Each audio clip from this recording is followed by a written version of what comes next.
Beloved Saints, today's 5-minute message of redemptive history is about Judah, Part 2, from the third book of Redemptive History series, The Unquenchable Lamp of the Covenant. Last time in Part 1, we examined how Judah failed to keep the purity of his faith by marrying a Gentile woman. Today in Part 2, let us learn how Judah lost his first son and his second son Onan, and share God's grace.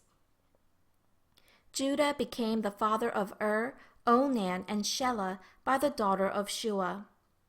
For his firstborn he took Tamar as his daughter-in-law. However, was evil in the sight of the Lord, and God took his life. This is in Genesis 38, verse 7. The same expression, took his life, was used successively for the death of the second son Onan, and this is in Genesis 38, verse 10. The Bible does not testify the reason that died. However, seeing that it used the same expression, it is possible that too may have died because of a sexual sin similar to Onan's. The Bible clearly explains the sexual sin of Onan, the second son. When died, his younger brother Onan had to take Tamar, widow, as his wife, in accordance with the Levirate marriage law. The Levirate marriage law states that when there are several brothers and the first brother dies without having a son, then the widow of the first brother is given to the next brother, so that she can bear a son for the first brother that died. And so that child would be entered into the genealogy as a child for the first brother. However, when we look in the Bible, it says that Onan wasted his seed on the ground when he went in to his brother's wife, because he did not want to have any offspring with his sister-in-law, only to have the child under his brother's name in the genealogy. In Genesis 38, verse 9, it says, "And Onan knew that the offspring would not be his. So it came about that when he went in to his brother's wife, he wasted his seed on the ground in order not to give offspring to his brother." Here, when it says went in to his brother's wife, the word went in Hebrew is imba.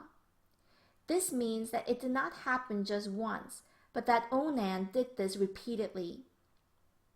Also, when it said he wasted his seed, the word waste is sahat in Hebrew, and this means to destroy or corrupt. In this context, it signifies the act of emitting the semen outside the body and destroying its life. In other words, Onan knew that he had to follow the Levirate marriage law. He had to have a son that continues the genealogy for his first brother. However, he just enjoyed the sexual act with his sister-in-law, but every time he committed the act of destroying the life. Finally, God could not watch his wicked deed any longer, and he took his life.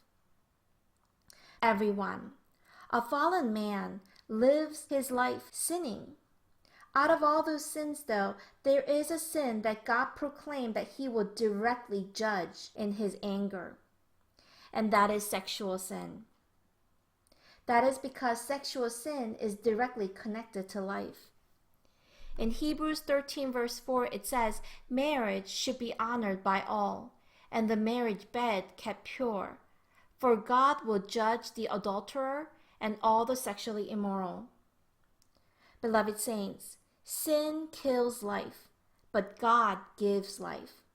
So today, as we live our life, let us examine whether we stand on the side of sin that kills life, or if we stand on the side of God that gives life. In order to fulfill the work of redemptive history which gives life, let us boldly march and progress forward in our life. I bless in the name of the Lord.